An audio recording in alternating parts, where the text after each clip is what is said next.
આજે બાળકો માટે ધોરણ 10ની પરીક્ષા એટલે એના જીવનનો પહેલો અને મોટો પડાવ અભ્યાસની જે કારકિર્દી હોય એના માટે આજે મારી દીકરી સૃષ્ટિ પણ ધોરણ 10ની પરીક્ષામાં અપિયર થવા માટે અહીંયા આવી છે અને બહારનું વાતાવરણ જોતા ખૂબ જ ઉલ્લાસ ભરેલું વાતાવરણ દેખાય છે અને લગભગ બધા બાળકોના ચહેરા ઉપર એક આત્મવિશ્વાસ પણ દેખાય છે.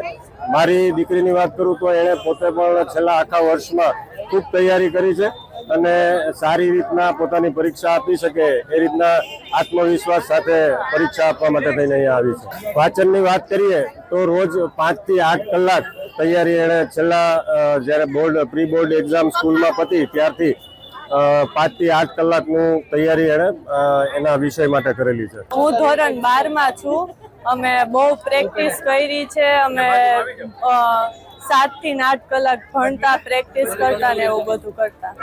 એ લોકો ઘણી કહેતા કે ભણો ને પ્રેક્ટિસ કરો ને એવી રીતે.